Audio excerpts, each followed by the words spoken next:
obviously, President Obama, is in the middle of a long and deliberative process regarding next steps in Afghanistan.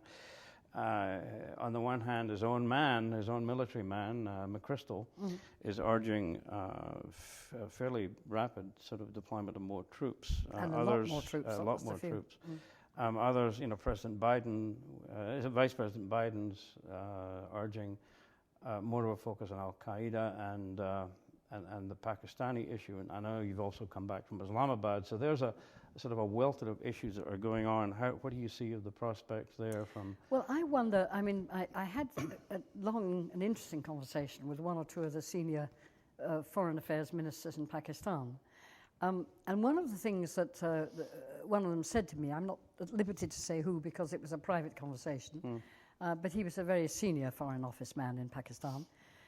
He said, and I have a lot of sympathy with it, if you read the history of Afghanistan, which of course most people don't do, what you learn is that the only occasions when outside forces have had any really lasting impact on Afghanistan is when they recognize that this is not a centrally governed state and can't be.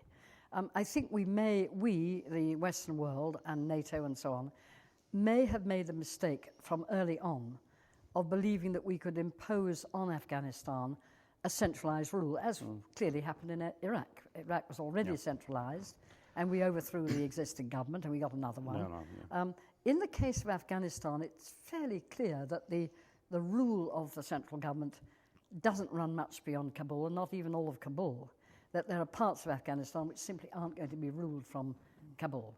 And that includes a lot of the border areas. And of course, it extends on into places like Waziristan in Pakistan. Maybe the sensible thing for us to seriously consider doing is not so much talking to Taliban, which as a woman I would have considerable reservations about.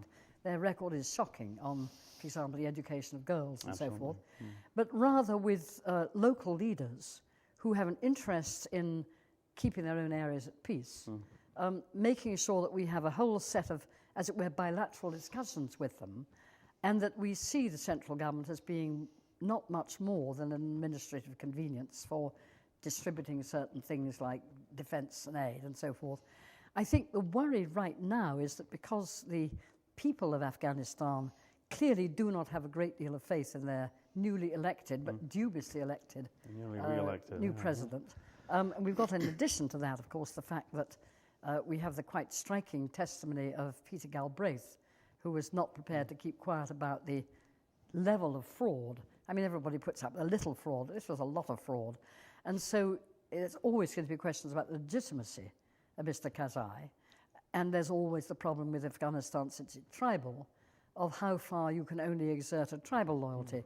So I think probably we ought to go back to the beginning and think not just about General McChrystal's additional troops, but about the whole issue of the relationship between Afghan civilians and the outside forces.